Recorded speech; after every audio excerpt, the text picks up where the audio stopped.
What better way to kick off 2026 than to review 2025? What worked, what didn't work, what goals I hit, which ones I fell short on. So that's what we're going to do.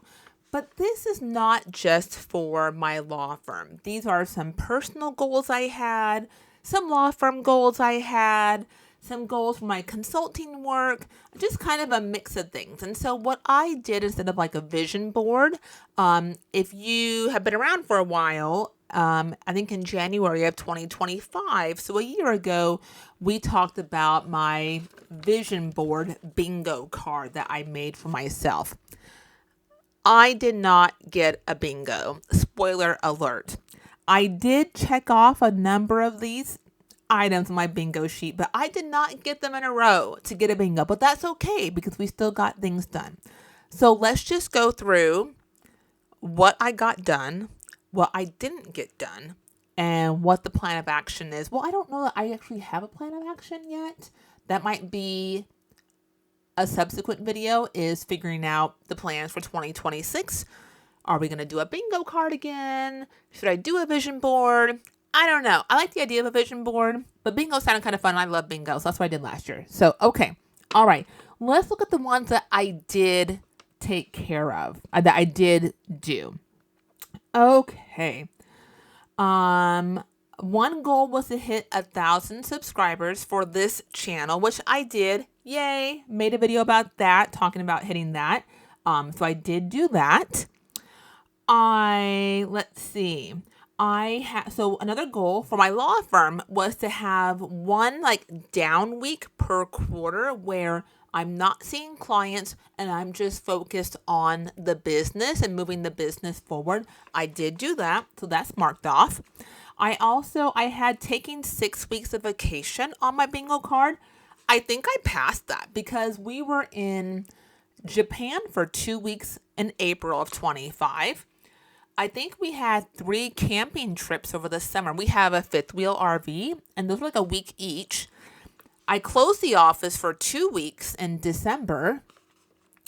So I actually think that I had more than 6 weeks of vacation this year, which is amazing.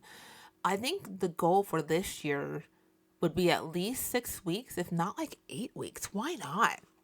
So we'll figure that out when I do the 2026 planning. Okay, next one, clean and organize our garage. We did do that. We usually do that every year in the summer. I think in 2024 we didn't, and it really became evident in 2025.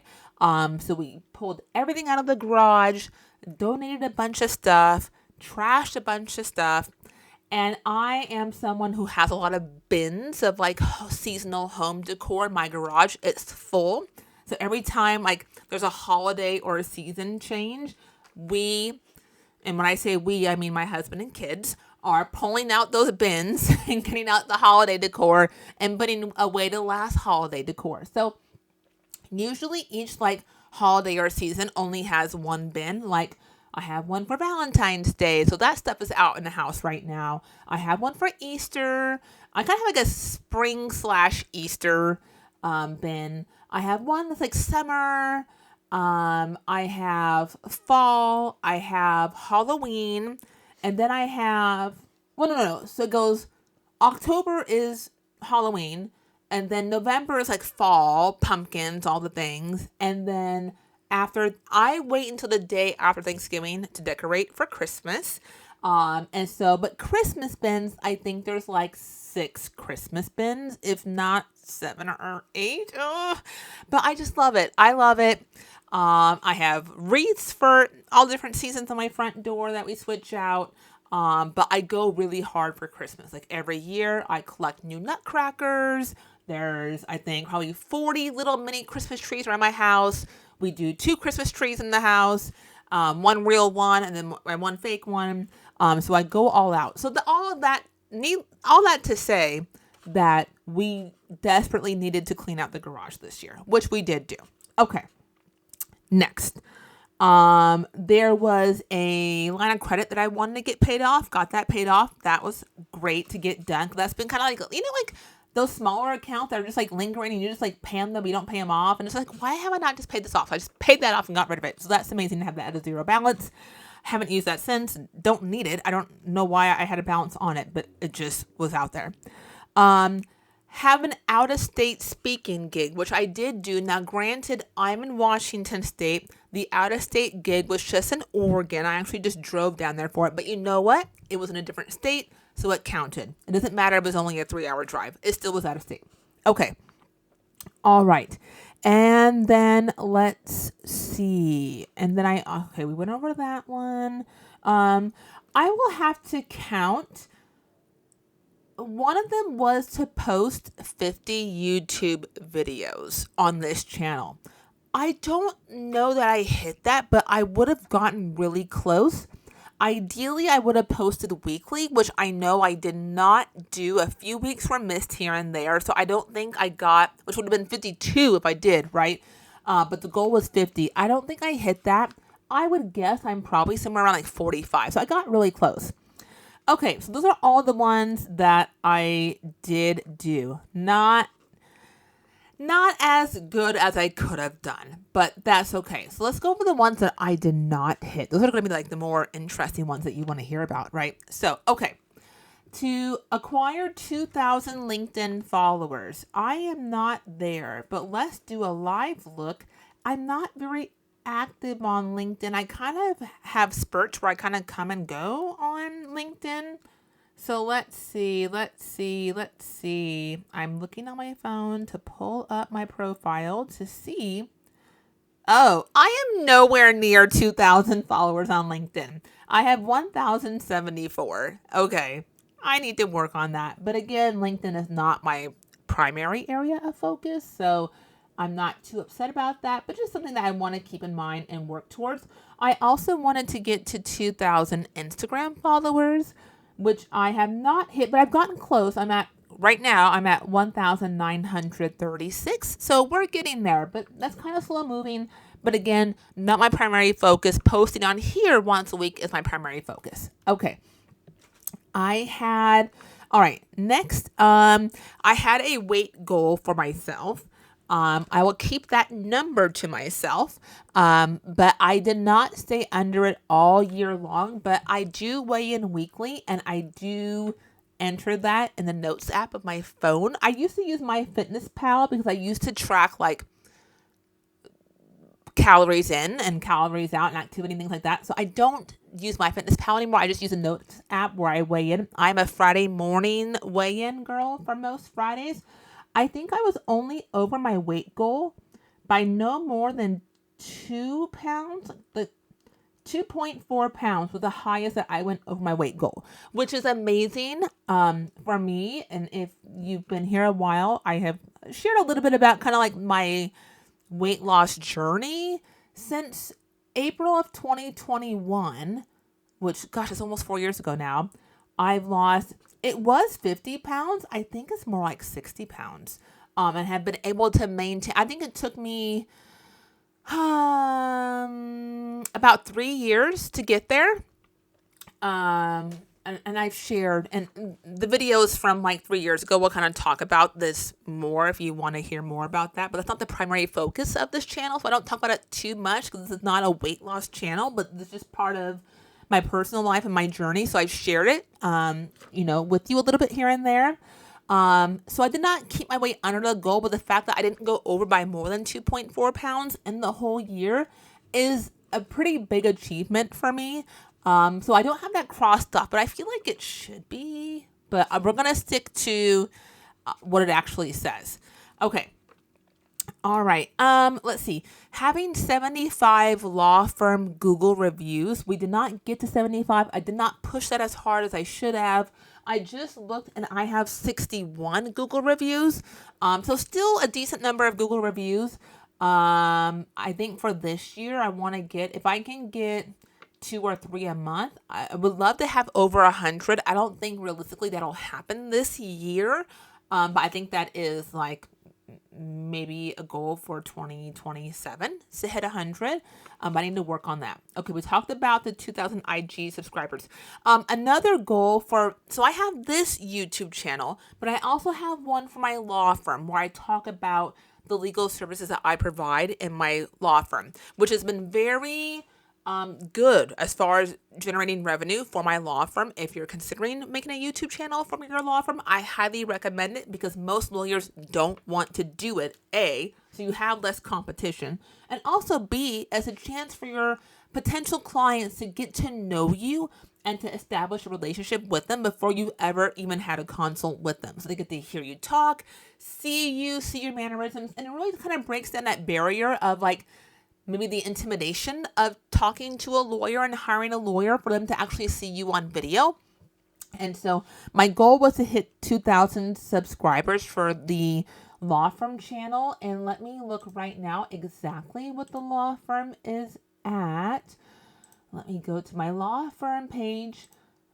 Give me just one moment. I should have had these all these stats pulled up before I hop on this video. That would have been smart, wouldn't it? Where is maybe my YouTube studio? Is that what I'm looking for? Okay, yep.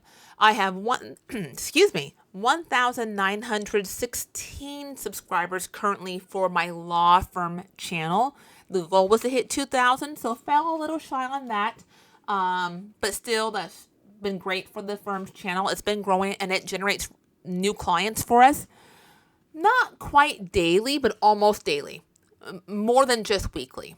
But that is a long-term game. I've been making content on my law firm's YouTube channel, I think, for 4 years now. So it's not something that you'll see a return from overnight, but certainly something that you commit to for the long term and definitely will pay off for you. Next one that I did not do was to email my newsletter monthly. I fell quite short on that. I think I did more like quarterly this year.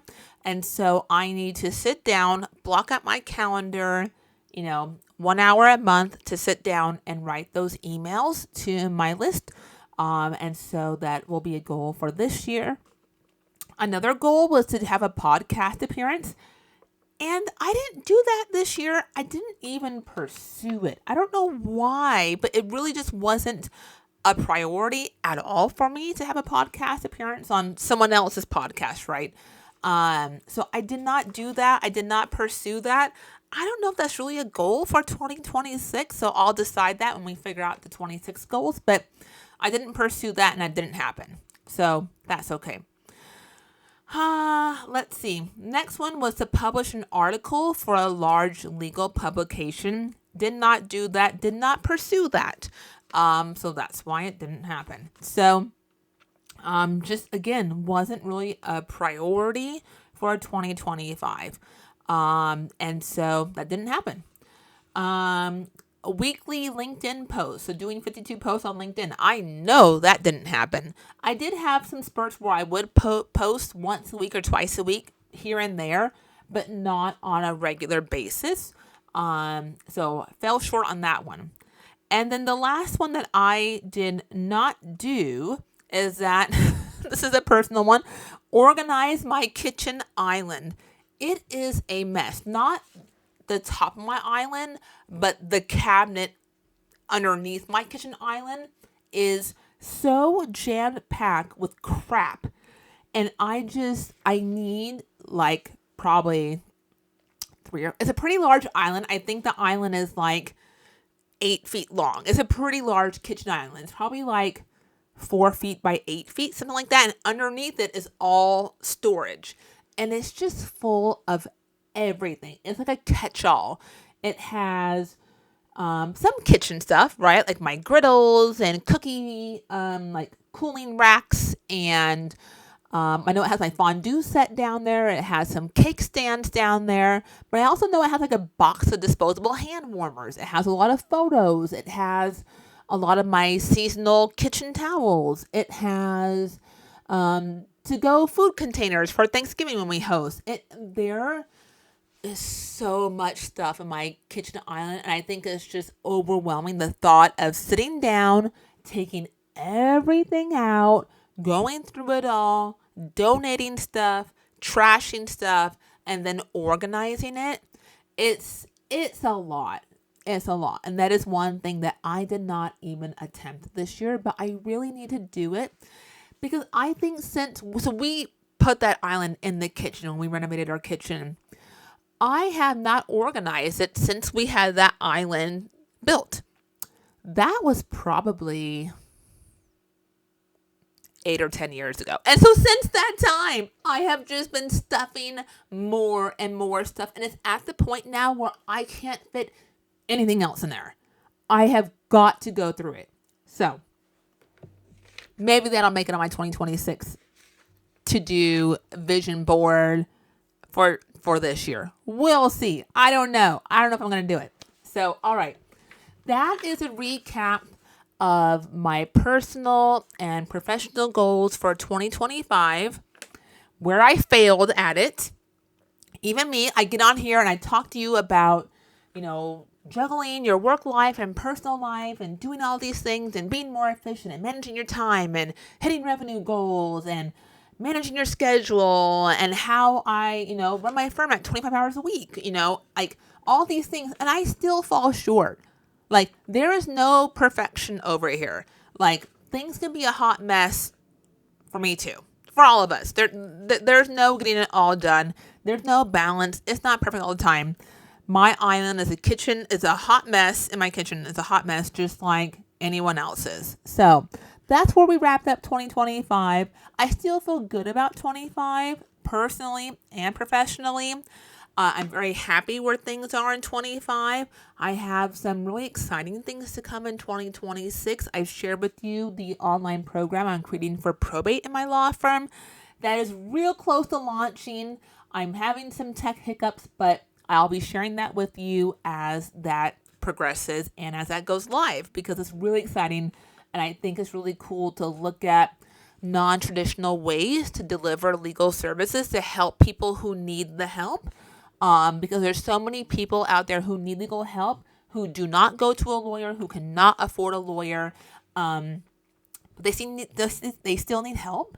And there's still a way that we can help them and serve them, even if it's not your traditional one-on-one legal representation. So I'm excited for that. So, all right. We will plan for 2026. I will share that, and I will see you in the next one. All right. Have a good one.